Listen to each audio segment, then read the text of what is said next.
వైశాఖ మాస పురాణం 4వ రోజు 4వ అధ్యాయం. ఇక్కడ వైశాఖ మాసంలో ధర్మ ప్రశస్త అంటే ధర్మం ఆచరించదగినది, ఏవి ఆచరించాలి వాటి గురించి చెప్పబడి ఉన్నాయి.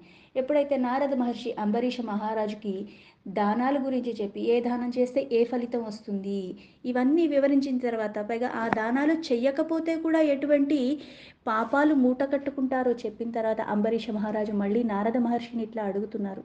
వైశాఖ మాసంలో మహర్షి చెయ్యవలసినవి, చెయ్యదగినవి అంటే ధర్మం నెల నెలకి మారుతుందా అంటే మారుతుంది. ఎందుకు మారుతుంది?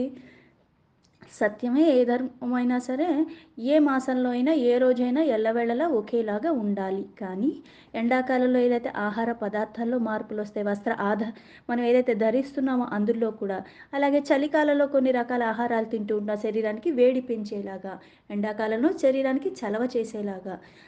అందుకని కొన్ని కొన్ని చెయ్యదగినవి ధర్మాలన్నట్టుగా మాసంలో మారుతూ ఉంటాయి. అందుకని ఆ ధర్మాలు చెయ్యదగినవి, చెయ్యవలసినవి కూడా వివరించండి అని కోరాడు. దానికి నారద మహర్షి చాలా సంతోషించి, అంటే కొన్ని కొన్ని విషయాలు చెప్పటం వల్ల, వినటం వల్ల దీని ద్వారా ఇంకా నలుగురు ఆచరించే అవకాశం ఉంటుంది కాబట్టి అది ఎప్పుడూ మంచే చేస్తుంది. అందుకని అంబరీష మహారాజుని, నీకు ఈ ధర్మం మీద ఉన్న ఆసక్తికి నాకు చాలా సంతోషం కలగజేస్తుంది అని చెప్పి, అంటే అడగవలసిన విషయాన్ని అడగవలసిన సమయంలో ఇంకా శ్రద్ధగా వినేవాడికి ఇంకా చెప్పాలనిపిస్తూ ఉంటుంది. అందుకు నేను చాలా సంతోషంగా విను అని చెప్పి, నూనెతో అంటే అభ్యంగ స్నానము అంటారు. అంటే నెత్తి దగ్గర నుంచి కింద వరకు శరీరం మొత్తం జుట్టుకు కూడా నూనె రాసుకుని, మనకి ఏ పండగొచ్చినా సరే, ఏదొచ్చినా సరే అభ్యంగ స్నానమే చెయ్యమని చెప్తారు. ఇలా నూనెతో నెత్తికి, ఒంటికంతా కూడా రాసుకుని స్నానం చేయాలి తలంటుకుని. పగటి వేళ నిద్రపోకూడదు. అలాగే పాత్రల్లో అంటే కంచాల్లో అన్నం తినకూడదు. ఎలా అయితే పూర్వము బాగా ఉన్నగా వాళ్ళేమో వెండి పాత్ర, బంగారు పాత్రల్లో తినేవాళ్ళు ధనవంతులు. సామాన్యులేమో ఏదన్నా వేరే పాత్రల్లో భుజించేవాళ్ళు. అయితే పాత్రల్లో భుజించకూడదు, పగటి నిద్రపోకూడదు. పాత్రలో భుజించకూడదంటే ఎలా తింటారు? అంటే ఆకుల్లో తినాలి. ఆకుల్లో తినటం కూడా వేడి వేడి అన్నం పెట్టుకుని ఉంటే దానికి మళ్ళీ ఆరోగ్యరకంగా కూడా కొన్ని కొన్ని మనకి లాభాలు ఉంటూ ఉంటాయి. అలాగే మంచం మీద పడుకోకూడదు. అంటే పగటి వేళ. పైగా ఇంట్లో స్నానం చేయకుండా ఏదైతే నదుల్లో కానీ, తటాకుల్లో కానీ, అంటే బావిల్లో కానీ దగ్గరలో ఏవైతే ఉంటాయో వాటిల్లో స్నానం చెయ్యమని చెప్పారు కాబట్టి, అలాగే ఇంట్లో స్నానం చేయకూడదు. పైగా కొన్ని కొన్ని ఆహార పదార్థాలు తినకూడదని చెప్పారు. ఉల్లిపాయ ఇటువంటివి. ఎందుకు అంటే అవి మనలో ఇంకా వికారాలు పెంచే అవకాశాలు ఉంటాయి. ఆహారమే ఏది శరీరానికి ఇస్తున్నావు? మామూలుగానే మన మనస్సు, మన బుద్ధి మన ఆధీనంలో ఉండదు. ఇంద్రియాలు చంచలత్వంతో కూడుకుని ఉంటాయి కాబట్టి, ఇటువంటి పదార్థాలు కొన్ని తిన్నప్పుడు ఏమవుతుందంటే దాని ప్రభావం తీవ్రంగా అయిపోతూ ఉంటుంది. అందుకని కొన్ని కొన్ని నిషేధము అని చెప్తారు. ఉల్లిపాయలు తినకూడదని, ఇలా ఈ వైశాఖ మాసంలో ఎవరైతే ఇది వ్రతంగా భావించి ఆచరిస్తున్నారో వాళ్ళు చేయాలి. పైగా 2 పూటలు కూడా భోజనం చెయ్యకూడదు. పగలు రాత్రి తినకూడదు. పగలు తినాలి. అంటే పగలు మానేసి రాత్రి తినకూడదు. కానీ పగలు తిని రాత్రి తినకుండా ఉండాలి. రాత్ర భోజనాన్ని మానేయాలి. ఇవన్నీ కూడా వైశాఖ మాసంలో వ్రతాన్ని ఆచరించేవాడు పాటించదగినవి. అలాగే ఆహారం దేనిలో తినాలి? ఆహారం గనక తామరాకులో తిన్నట్టయితే పాపాల నుంచి విముక్తిని పొంది వైకుంఠానికి చేరుకుంటారు అని చెప్తున్నారు. వైశాఖ మాసం వ్రతాన్ని పాటించేవారు ఎండలో నడిచెవరైతే బాగా అలిసిపోయి ఉంటారో వాళ్ళ కాళ్ళు కడిగి ఆ నీటిని భక్తి శ్రద్ధలతో నెత్తిన జల్లుకున్నా కూడా పాపాలు తొలగిస్తుంది. ఇది చాలా ఉత్తమైన వ్రతం. ఎందుకు? ఎండలో బాగా నడిచొచ్చినప్పుడు కాళ్ళు మండిపోతూ ఉంటాయి. అప్పుడు నీటితో కడిగినప్పుడు ఎంత హాయిగా అనిపిస్తుంది. అంటే ఇంకొకళ్ళకి హాయినిస్తున్నావు. పైగా అతిథి దేవో భవ అంటారు. అంటే అతిథి రూపంలో ఉన్నవాడు కూడా పరమాత్మే. అందుకని చాలా ఉత్తమమైన వ్రతం అని చెప్పి, మార్గంలో ఆయాసం పొందిన వాళ్ళకి ఉత్తమైన బ్రాహ్మణ్ణి ఎవరైతే ఆదరించి, అది చేసినప్పుడు వాళ్ళకి ఈ మాసంలో చేసే ప్రతి పనికి కూడా వాళ్ళు ఎవరికి చేసినా సరే అది పరమాత్మగా భావించి చేస్తే, వాళ్ళ పాదాలు కడగటం ద్వారా, ఆ పవిత్ర నీటిని నెత్తిన వేసుకోవటం ద్వారా పాపాలన్నీ కూడా తొలగిపోతాయి. ఆ నీటిని తలపైన వేసుకుంటే అది గంగతో సమానము. ఎలా అయితే గంగ ఎక్కడుందంటే ఒక దగ్గరే ఉందా అంటే కొన్ని ప్లేసుల్లో అది వెళ్తుంది. అది ఎలాగా ప్రవహించేది కాబట్టి. అందరూ అన్ని వేళలా దానికి వెళ్ళగలరా? వెళ్ళలేరు. అందుకని ఏం చేస్తాం మనం? ఉదయాన్నే స్నానం చేసేటప్పుడు కూడా శ్లోక రూపంలో అంటే భావన. మనస్సులో భావన ఉంటే గంగ ఎక్కడుంది? నీ చెంతనే ఉన్నది. మనసులో భావన లేనప్పుడు నేను గంగలో ములిగినా ఒకటే, ములగకపోయినా ఒకటి. దాని ప్రభావం నా మీద ఎటువంటిది ఉండదు.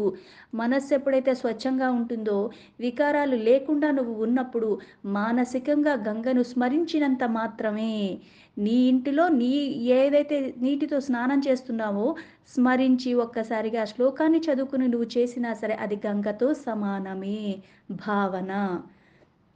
అందుకే ఈ అలిసిపోయిన వాళ్ళకి కాళ్ళు కడిగి వాళ్ళనే పరమాత్మగా భావించి ఆ నీటిని నీ మీద జిల్లుకోవటం ద్వారా ఏమవుతుంది?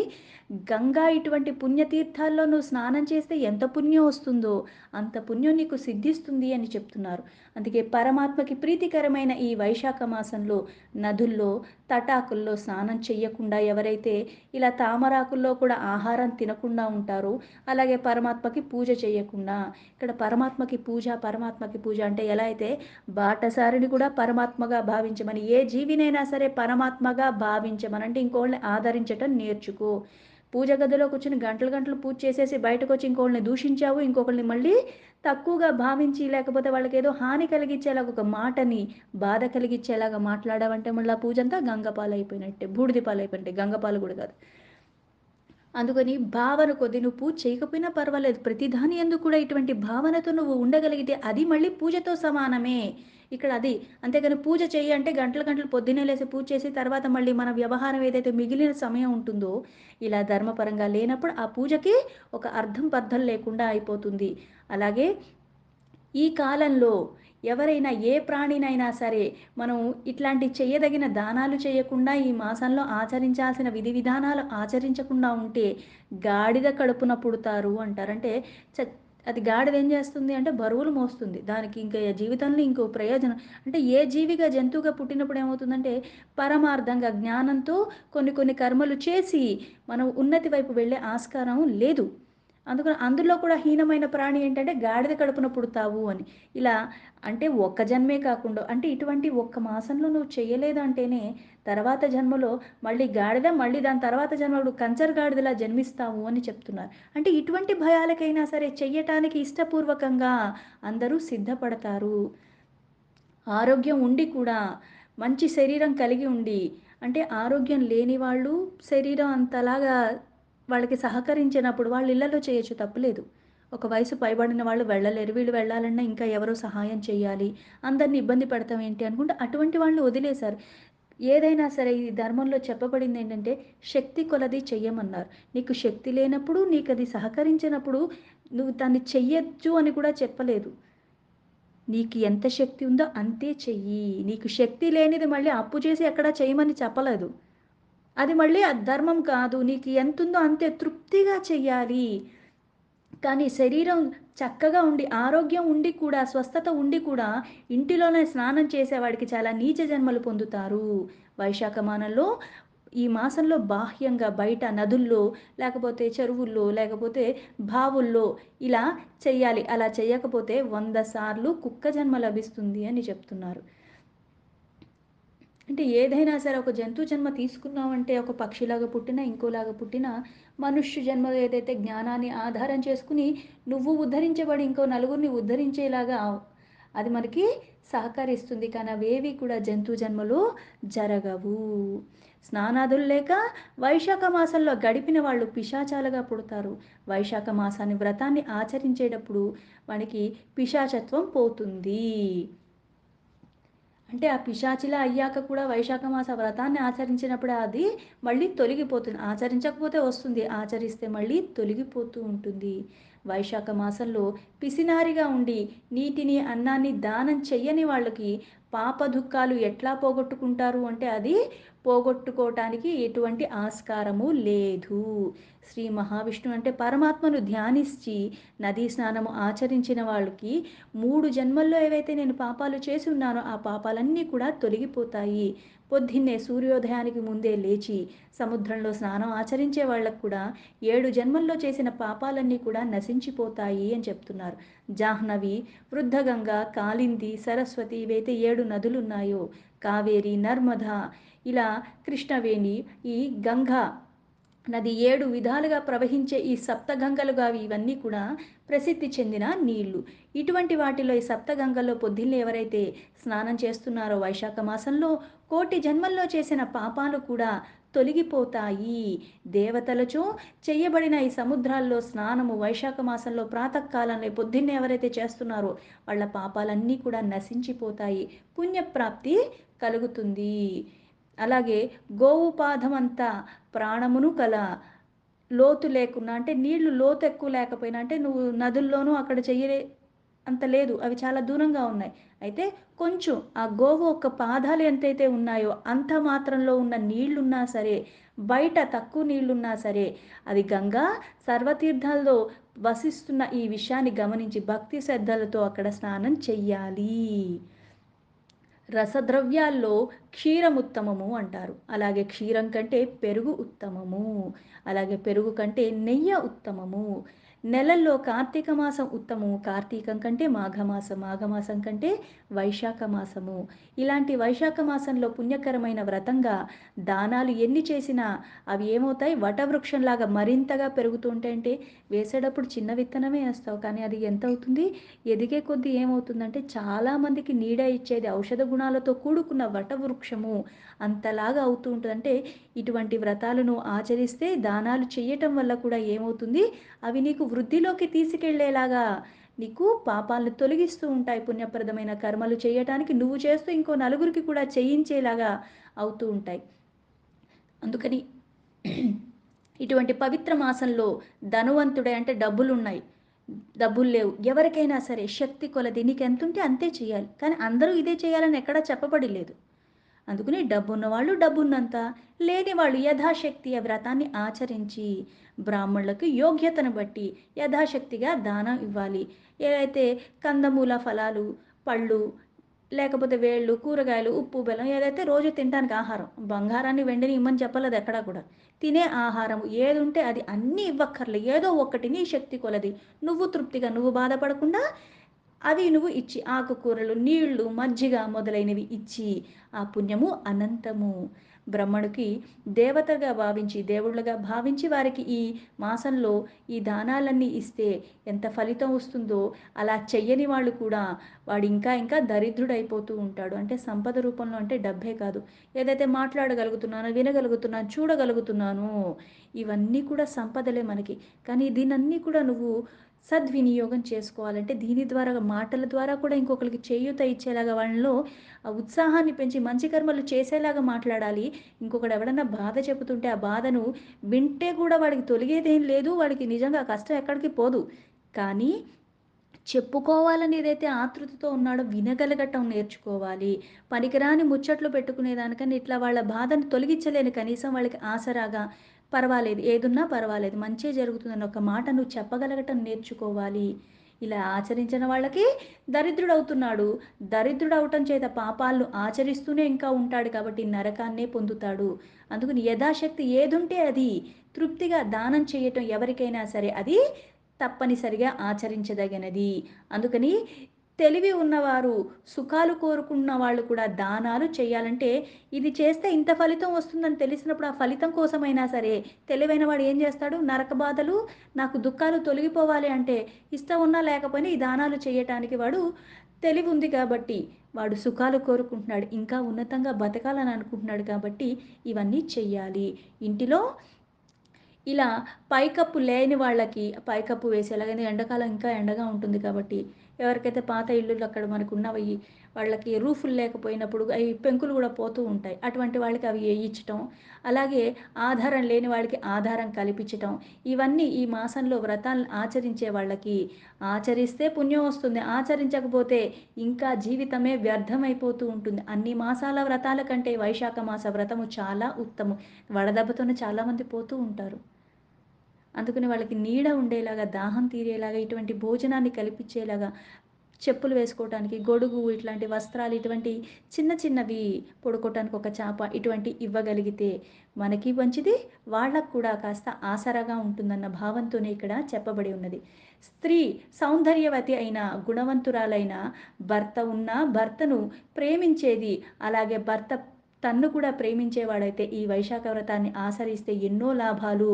ఇలా అంటే వృద్ధురాలు అయ్యేదాకా కూడా ఆ ప్రేమ, అన్యోన్యత ఇవన్నీ ఎప్పటికీ నిలిచిపోతాయి. ఇటువంటి ఇద్దరు కూడా భార్యాభర్తలు ఒకళ్ళు చేస్తుంటే ఇంకోళ్ళు ఆపటం కాదు.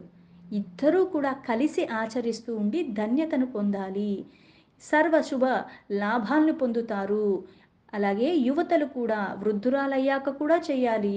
నువ్వు ఎలా ఉన్నా సరే మాసాల్లో ఎప్పుడు ఆ వేడి అలాగే ఉంటుంది. నేను పోయిన సంవత్సరం చేశాను కదా! ఈ సంవత్సరం చెయ్యక్కర్లేదని అనుకోకూడదు. ఎప్పుడూ చెయ్యాలి. ఎలా అయితే ఈరోజు తిన్నానని రేపు తినకుండా ఉండగలనా? లేదు. నా శరీరానికి ఆకలేస్తూ ఉంటుంది. ఆహారాన్ని ఇస్తూనే ఉండాలి. అందుకని ఈ వైశాఖ వ్రతాన్ని ఆచరిస్తే ఎలా అయితే సర్వ శుభాలు, సుఖాలు నీకు లభిస్తున్నాయో, ఆచరించిన వారికి కూడా ఏది చేసినా సరే వ్యర్థమైపోతూ ఉంటుంది. ఫలితాలు రావు. గుణములు ఎన్ని ఉన్నా సరే దయాగుణం లేనప్పటికి ఎంత సంపద ఉన్నా సరే ఇంకొకడికి నువ్వు ఆదుకోవటానికి దాన్ని ఉపయోగించినప్పుడు నీ సంపద వృధా. అందుకని గుణాల్లో అన్నిటికన్నా ప్రధానమైనది దయాగుణము. అది లేకపోతే ఎన్నున్నా సరే అది వ్యర్థము. స్వార్థం లేకుండా చేస్తుంది ఆ దానానికే గొప్ప ఫలితం ఉంటుంది. వైశాఖ మాస వ్రతాన్ని ఎవరైతే చేస్తున్నారో చేసిన దానికి ఫలితాలు ఉన్నతంగా లభిస్తాయి. ఉన్నతంగా లభించటమే కాకుండా వాళ్ళకి చాలా రకాలుగా అంటే వీళ్ళతోనే కాకుండా వీళ్ళ తర్వాత తరాలకు కూడా అది వాళ్ళని కాచి కాపాడుతుంటుంది. అలా అయితే మనం ఉన్న పరిస్థితికి మన తల్లిదండ్రులు చేసిన పుణ్యప్రదమైన కర్మలే మనం ఈ స్థితిలో ఉండటానికి కారణము. అలాగే అవి చెయ్యని వాళ్ళకి కూడా అన్నీ వ్యర్థమైపోతాయి. అలాగే కూరలు, పప్పులు ఇవన్నీ కూడా దానంగా ఇవ్వగలిగితే ఎంతో బాగుంటుంది. అలాగే ఉప్పు లేకుండా అంటే ఎంత చక్కగా వండిన వంటైనా సరే అందులో ఉప్పు లేకపోతే దానికి అసలు రుచి పచి ఉంటుందా? తినగలమా? తినలేం. అందుకని అలాగే ఎన్ని ఉన్నా సరే ఇలా దానం చేయటం అన్నది చేస్తేనే జన్మకొక అర్థం ఉన్నది. లేకపోతే ఎన్ని గుణాలున్నా, ఎంత సంపదున్నా ఇంకొకడికి నువ్వు అవసరం వచ్చినప్పుడు ఆదుకోనప్పుడు అవన్నీ కూడా వ్యర్థమే. వైశాఖ మాస వ్రతమును చెయ్యకపోతే ఎన్ని వ్రతాలు చేసినా సరే అవన్నీ వ్యర్థమే. స్త్రీ ఎన్ని నగలు ధరించినా సరే వస్త్రాలు లేకపోతే ఎంత అమంగళకరంగా అనిపిస్తుందో అలాగే ఎన్ని వ్రతాలు నువ్వు ఆచరించినా సరే ఈ వైశాఖ మాస వ్రతంలో చెయ్యదగిన దానాలు చెయ్యకుండా ఉంటే కూడా అవన్నీ కూడా శోభను ఇవ్వవు. కావున ప్రతి ఒక్కళ్ళు కూడా ప్రతి ప్రాణి కూడా ఈ విషయాన్ని గమనించి వైశాఖ మాస వ్రతాన్ని తప్పక ఆచరించాలి. సూర్యుడు మేషరాశిలో ఉండగా వైశాఖ మాసంలో పరమాత్మ దయతో వైశాఖ వ్రతాన్ని ఆచరణ ఎవరైతే చేస్తున్నారో దాన్ని పొందగలరు. చెయ్యని వాళ్ళకి నరకము, చేసిన వాళ్ళకి సుఖము అని చెప్తున్నా. అంటే నరకం కోసం బాధ పడతానన్న భయానకన్నా చేయటం వాళ్ళు మానకుండా చేస్తారని. వైశాఖ స్నానాదకు సర్వపాప క్షయము అంటే అన్ని రకాల పాపాలను తొలగిస్తుంది. తొలగించటమే కాకుండా వైకుంఠ ప్రాప్తి కలుగుతుంది. తీర్థయాత్రలు చేసే వాళ్ళకి యజ్ఞాలు, దానాలు, హోమాలు ఇటువంటి ఎన్ని చేసినా సరే ఈ మాసంలో చేస్తే దాని ఫలితం అంతకన్నా ఎక్కువగా ఉంటుంది. వైశాఖ మాస వ్రతాన్ని పాటిస్తే పైన చెప్పిన వాటికి ఎంతైతే ప్రతిఫలంగా వస్తుందో అంతకన్నా ఎక్కువగా వస్తుంది. ఒక యజ్ఞం చేయాలి, ఒక యాగం చేయాలంటే చాలా ఖర్చుతో కూడుకుని ఉన్నది. కానీ ఒక గ్లాస్ మంచినీళ్ళు ఒకళ్ళకి ఇవ్వాలంటే ఏం ఖర్చు ఉన్నది నీకు? అందుకని శక్తి కొలది. ఇటువంటి చెయ్యాలి ఈ మాసంలో దాని ప్రతిఫలం ఆటికన్నా ఎక్కువగా వస్తుంది. వైశాఖ వ్రతము ఇలా అన్ని మాసాలు చేసిన దానికన్నా దీనికి ఫలితం చాలా ఎక్కువగా ఉంటుంది. మదమత్తుడైన మహారాజైనా సరే ఇలా కోరికలతో కూడుకున్నవాడైనా సరే ఇంద్రియాల లోలుడైనా సరే వైశాఖ మాసంలో వ్రతాన్ని ఆచరిస్తే వైశాఖ మాసంలో స్నానం మాత్రం చేయగానే సర్వదోషాలు నశించిపోతాయి. చేసుకున్న పుణ్యంతో వైకుంఠానికి కూడా చేరుకుంటాడు. వైశాఖ మాసంలో పరమాత్మయే దైవము. అన్ని మాసాలకి పరమాత్మయే దైవం. ఇక్కడ వైశాఖంలో విష్ణు అన్నారని లేకపోతే కార్తీకంలో శివ అన్నారని కాదు. ఎలా అయితే శివకేశవులకి భేదాలు లేదన్నట్టుగా ఏ నామాన్నన్నా తీసుకో తప్పే లేదు. కానీ ఇంకొకళ్ళకి ఆ జీవి కూడా జీవించడానికి కారణం పరమాత్మ కాబట్టి ప్రతి ఒక్కళ్ళని ఆదరించడం శక్తి కొలది సాయం చేయటానికి సిద్ధంగా ఉండటం మనం నేర్చుకోవాలి. అందుకని ఈ వైశాఖ మాస వ్రతం మొదలు పెట్టేటప్పుడు కూడా స్నానం చేసేటప్పుడు కూడా ఏం చెప్తారంటే పరమాత్మను ఒక్కసారిగా ధ్యానించుకోమని చెప్తారు. ఆ ధ్యానించుకు ఇక్కడ మధుసూదన అన్నారంటే ఇక్కడ ఉత్తి విష్ణువునే అంటున్నారు కాబట్టి శివుడి కాదు ఈ నెల అని అనుకోకూడదు. ఉన్నది పరమాత్మ ఒక్కడే. అన్ని వేళలా ఏదో ఒక రూపంలో ఏదో ఒక ఆకారాన్ని తీసుకుని అప్పుడు ఆ సమయానికి దాన్ని ఉద్ధరించటానికి వచ్చాడు తప్పితే ఆకారానికి నామరూపాలకి అతీతంగా ఉన్నవాడే పరమాత్మ. అందుకని ఈ శ్లోకాన్ని చెప్పుకొని స్నానం చేయమని చెప్తారు. మధుసూదన దేవేశ వైశాఖే మేషఘేరవౌ ప్రాతః స్నానం కరిష్యామి నిర్విఘ్నం కురు మాధవ. స్నానం చేసేటప్పుడు ఈ శ్లోకాన్ని మంత్రాన్ని చదివి ఆర్ఘ్యాన్ని ఇవ్వాలి. నదిలో స్నానం చేయమన్నా నదిలో ఆర్ఘ్యం ఎలా ఇస్తా అంటే దోసిళ్లతో నీళ్లు తీసుకుని దాన్నే మళ్ళీ సూర్యుడిని చూస్తూ ఈ శ్లోకాన్ని ఉచ్చరిస్తూ ఆ నీటిని మళ్ళీ ఆ నీళ్ళల్లోనే వదిలేయటము. దేవతలకి ప్రభు అయిన అంటే అందరికీ అన్ని మాయ కూడా తన ఆధీనంలో ఉన్నవాడు పరమాత్మ. వైశాఖ మాసంలో ఆ ప్రాతస్నానం చేస్తూ ఈ మంత్రాన్ని ఉచ్చరిస్తూ అలా ఆర్ఘ్యాన్ని చేతులతో నీళ్లు తీసుకుని వదలాలి అని అర్థము. దాని తర్వాత మళ్ళీ ఇంకా కొన్ని శ్లోకాల రూపంలో చెప్పారు. వైశాఖే మేషఘే భానౌ ప్రాతః స్నాన పారాయణ ఆర్ఘ్యం త్యేహం ప్రదస్యామి గృహాణ మధుసూదన గంగాయాః సరి సర్వాః తీర్థాని చాహ్రదాశ్చయే ప్రాగృహ్ణీత మాయాదత్తమార్ఘ్యం సమ్యక్ ప్రసీదత వృషభః పాపీ నాంశాస్తత్వం యమసమదర్శనః గృహ్ణానార్ఘ్యం మాయా దత్తం యథోక్త ఫలధో భవ అని ప్రార్థించి ఆర్ఘ్యాలు ఇస్తే అలా స్నానం ముగించుకుని తర్వాత మడి బట్టలు ఆ బట్టల్ని కట్టుకుని అంటే మడి బట్ట ఏదైతే తడి బట్టలతో ఉన్నావో ఆ తడి బట్టలను తీసి పొడి బట్టలు కట్టుకోవాలి. వైశాఖ మాసంలో పుష్పించే పువ్వులు ఏవైతే అంటే అన్ని మాసాల్లో అన్ని పువ్వులు రావు కాబట్టి ఏవైతే పువ్వులు దొరుకుతున్నాయో ఆ పువ్వులు తీసుకెళ్ళి ఆ పరమాత్మను పూజింపాలి. వైశాఖ మాసం మహిమను వివరిస్తూ శ్రీ మహావిష్ణు కథలను చదవాలి. లేకపోతే నువ్వు చదవలేకపోతే ఇంకోళ్ళు చదువుతుంటే వినాలి. ఎందుకు అంటే కర్మలు చెయ్యాలి, వినాలి. ఇవన్నీ ఎందుకు చెప్పారు అంటే కర్మ చేసేటప్పుడు నీకు ధ్యాస దాని మీదే ఉండాలి. ఎటువంటి వికారాలు లేకుండా ఉండాలి. పైగా క్షణం కూడా మనం ఏది చేయకుండా ఉన్నామంటే వికారాలు వచ్చేస్తూ ఉంటాయి మనకి. ఆ వికారాలు రాకుండా ఉండగలే మనం మహర్షులం కాదు, మామూలు మనుషులం. మనకి క్షణకాలం ఏదన్నా చేయకుండా ఖాళీగా ఉన్నామంటే అక్కడికి రాని పనికిరాని విషయాలన్నీ కూడా మనకి మదిలో వస్తూ ఉంటాయి. చూసేది చేసేది అన్నీ కూడా అంత పవిత్రంగా ఎక్కడా ఉండవు కాబట్టి దాని ప్రభావం మన మీద లేకుండా ఉండాలంటే ఇటువంటి వినటము, చదవటం, చెయ్యమని చెప్పారు.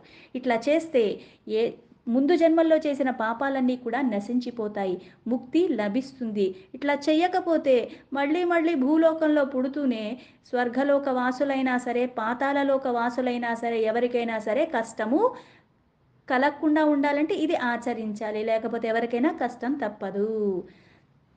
లేకపోతే మళ్ళీ గర్భవాసము, స్తన్యపానము కలగవు. అంటే ఇంకొకసారి నువ్వు జన్మ తీసుకోకుండా ఉండాలంటే ఒక్కసారైనా సరే ఇది సక్రమంగా చెయ్యి. చేస్తే మళ్ళీ గర్భయాతన పడక్కర్లేదంటే మళ్ళీ నువ్వు ఇంకో జన్మ తీసుకోక్కర్లేదు. ముక్తి నీకు లభిస్తుంది, సిద్ధి లభిస్తుంది.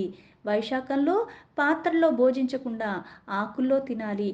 పరమాత్మకి సత్ కథలను విని స్నానము, దానము ఇట్లాంటి చేసే వాళ్ళకి నరకమునికే పోరు. బ్రహ్మహత్య ఇటువంటి పాపాలు చేసిన వాళ్ళకు కూడా ప్రాయశ్చిత్తం ఎక్కడుందంటే ఏదైనా సరే శరీరంతో చేసిన కర్మకు నీకు మళ్ళీ ఆ శరీరంతో చేసే కర్మల ద్వారానే ప్రాయశ్చిత్తం ఉన్నది. అందుకని బ్రహ్మహత్య ఇటువంటి పాపాలు చేసినా సరే ఈ వైశాఖ మాసంలో ఈ స్నానము, వ్రతాన్ని చేసి దానాలు చేస్తే ఆ పాపాలన్నీ కూడా తొలగిపోతాయి. కానీ అంటే బ్రహ్మహత్య పాపాలు చేసినా తొలగిపోతాయి. కానీ వైశాఖ మాసాన్ని వ్రతాన్ని నువ్వు ఆచరించకపోతే దానికి మళ్ళీ నీకు ప్రాయశ్చిత్తం లేదు అని చెప్తున్నారు. అంటే తను స్వాతంత్రుడై ఉండి తన శరీరం తన ఆధీనంలోనే ఉండి నీరు తనకు అందుబాటులో అంటే నీకు నువ్వు లెగ్గలవు, నీకు నువ్వు నడవగలవు. ఇన్ని ఉండి శరీరం కూడా సహకరిస్తుంది. అలా సహకరించి కూడా దగ్గరలో నీళ్లున్నాయి, స్నానం చేయడానికి నదులున్నాయి. ఉండి కూడా నువ్వు చెయ్యకపోతే అది ఇంకా మహాపాపము.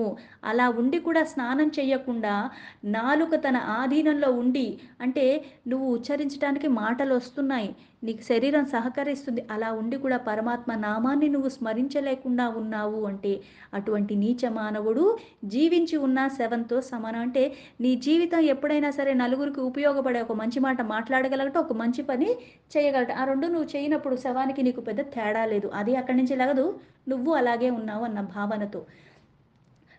ఇలా ప్రాణం ఉండి కూడా వినుట, చూడుట ఇటువంటి లక్షణాలు ఏవి శవంలాగా ఎలా అయితే అది అక్కడే ఉంటుందో నీవు కూడా అలాగే ఉన్నావు వ్యర్థంగా.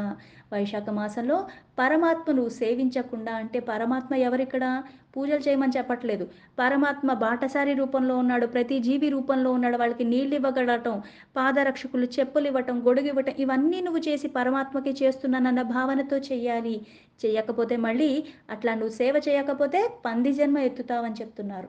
పవిత్రమైన వైశాఖ మాసంలో వైశాఖ వ్రతాన్ని పాటిస్తూ ప్రాతకాలంలో ఎవరైతే బయటకు వెళ్లి స్నానం చేస్తున్నారో తులసి దళాలతో శ్రీ మహావిష్ణుని పూజిస్తుకుంటున్నారో సమర్పించుకుంటున్నారో పైగా విష్ణు కథా శ్రవణము పరమాత్మ కథల్నే భక్తితో వింటాం. అలాగే దానాలు చేస్తే మరో జన్మలో మహారాజుగా జన్మిస్తారు. తర్వాత వాళ్ళందరూ అంటే ఎవరైతే నేనే కాకుండా నా తర్వాత తరాల వాళ్ళు కూడా కలిసి శ్రీ మహావిష్ణు సాన్నిధ్యాన్ని పొందుతామో శ్రీ మహావిష్ణుని నిశ్చలమైన మనస్సుతో ఆ సుగుణాల్ని ఎవరైతే నిర్గుణాలు భావించి పూజింపాలి. తర్వాతే ఈ జన్మకొక సార్థకం అని అంటే ఏదైనా సరే ఈ శరీరంతో నువ్వు చేసే కర్మల ద్వారా ఇంకొకడు ఉపయోగపడేలాగా ఉండాలి. నీకు నువ్వు ఉపయోగపడతావు, నీకు నువ్వు చేసేసుకుని నేనేదో ఉద్ధరించబడ్డానన్నట్టుగా కాదు. అది జీవితం కాదు. నీ వల్ల ఒక్కళ్ళకైనా సరే పనికొచ్చే పని పనికొచ్చే సమయంలో చెయ్యదగిన పని చెయ్యవలసిన విధానంగానే నువ్వు చెయ్యాలి. ఒక నీళ్ళివ్వటం, స్నానం చేయటం ద్వారానే ఎన్నో జన్మల నుంచి చేసిన పాపాలు తొలగిపోతాయి అంటే ఇది చాలా సులభతరమైనది. ఎక్కడికో వెళ్ళి ఎన్నో డబ్బులు నేను వృధా చేయక్కర్లేదు. నా పక్కనే ఉన్న నదిలో స్నానం చేయటము, లేకపోతే నా ఇంట్లో నేను స్నానం చేసిన మనస్ఫూర్తిగా పరమాత్మను స్మరించి దానం రూపంలో ఏదో ఒకటి ఎవరికి అందచేయగలిగితేనే ఇన్ని నీకు సుఖాలు వస్తాయి. పైగా ఈ జీవితానికి ఒక అర్థము, పరమార్థము ఉన్నది అని చెప్తున్నారు. దీంతో వైశాఖ మాస పురాణం 4వ రోజు 4వ అధ్యాయం సంపూర్ణం.